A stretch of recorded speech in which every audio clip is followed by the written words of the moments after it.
The restaurant that night was alive with voices, laughter, and the sound of glasses clinking together.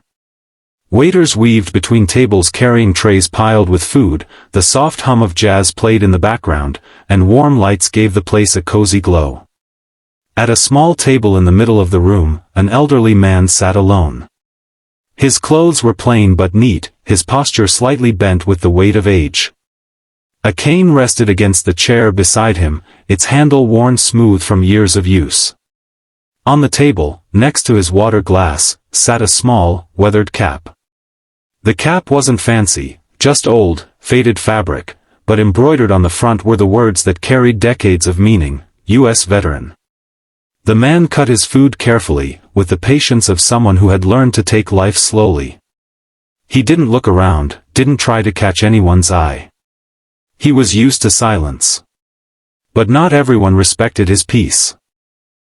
At a booth across the room, a group of young men in their 20s had noticed him. Their voices were already too loud, their laughter fueled by the half-empty beer bottles scattered across their table. They were the kind who thrived on making noise and being noticed, and now their attention had locked onto the old man. "Look at him," one of them muttered, just loud enough for others to hear. He smirked as his friends leaned closer.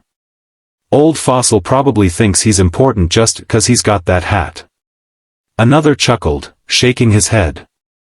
"Man, he looks like he can barely hold that fork. Bet he brags about being some kind of war hero, but I doubt he even saw a battlefield. Guys like that, they just want free respect." Their table broke into snickers. A few nearby diners shifted uncomfortably, glancing over but quickly dropping their eyes. No one wanted to step in.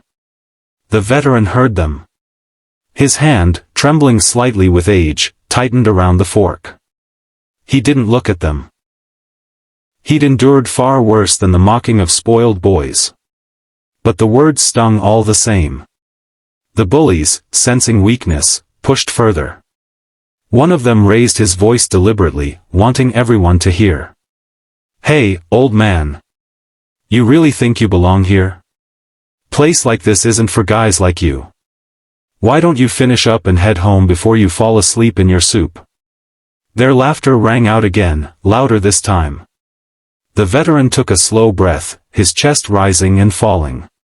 Finally, he set his fork down and pushed his chair back. With effort, he stood, leaning heavily on his cane. His voice, though soft and raspy with age, carried a weight that silenced nearby tables. "Son," he said slowly, looking the bully straight in the eye, "men like me bled so boys like you could sit here and run your mouths.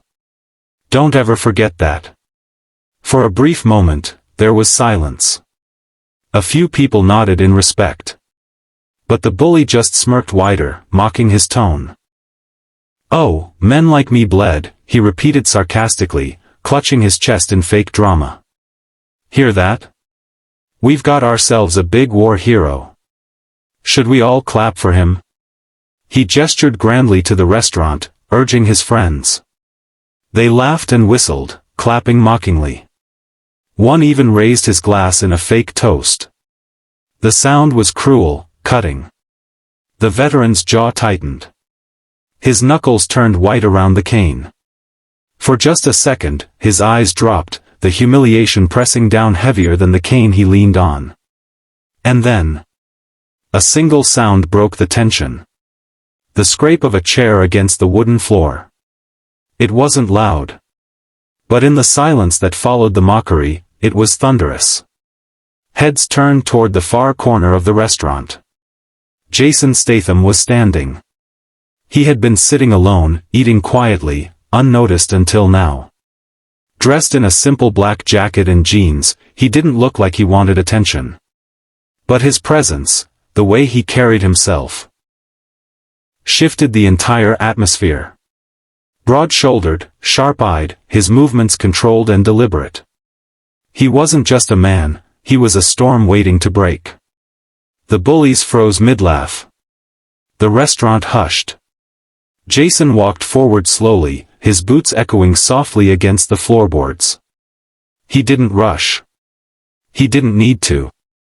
Every step carried the quiet threat of a man who had nothing to prove, and everything under control. He stopped beside the old man. For a moment, he said nothing, just placed a steady hand on the veteran's shoulder. His voice, when it came, was calm but firm. "Sit down, sir," Jason said. "You're not leaving. Tonight, you're the most important man in this room." The veteran blinked, startled. His lips parted as if to speak, but no words came. Slowly, he sat back down, his eyes never leaving Jason. Now Jason turned. He faced the bullies, his expression unreadable but his eyes sharp, cold. He stepped closer, stopping just a few feet away. His voice cut through the silence. "You think respect is a joke?" he asked quietly. The softness of his tone only made it more dangerous. That man faced things you couldn't even imagine. He stood where bullets flew, where men didn't come back. He survived so that punks like you could sit here safe, drinking your cheap beer and talking big. And you have the nerve to mock him? The lead bully tried to smirk, but his lips twitched. He glanced nervously at his friends. "Hey man, relax, it was just a joke." Jason took a single step forward. The young man flinched. "No," Jason said, his voice lower, tighter. "You don't joke about men like him. You don't disrespect men who gave you everything and asked for nothing. You don't open your mouth unless it's to thank him." The bully swallowed hard, his bravado collapsing. His friends shifted uneasily, suddenly very quiet. Jason leaned in slightly, his stare drilling into the young man. "Now here's what's going to happen.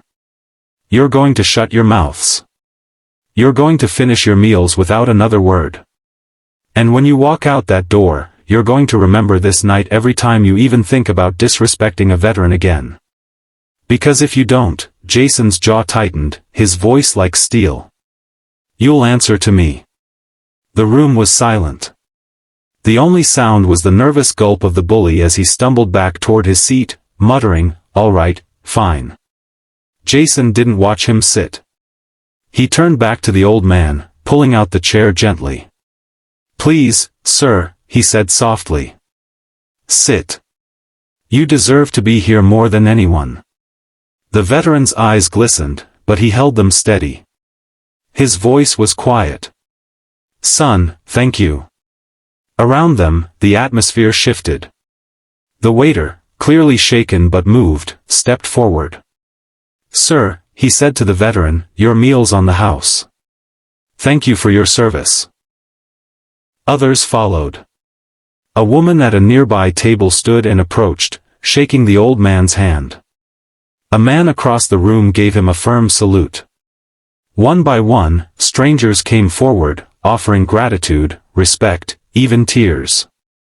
Jason stood by silently, watching. He didn't need recognition.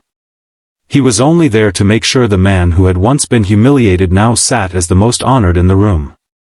When the veteran finally rose to leave, Jason was there at his side, walking with him toward the door. And as they passed through the restaurant, something remarkable happened. Every single person stood. No one had to be told. No one hesitated. Chairs pushed back, glasses were set down, and an entire restaurant rose to its feet in silent respect.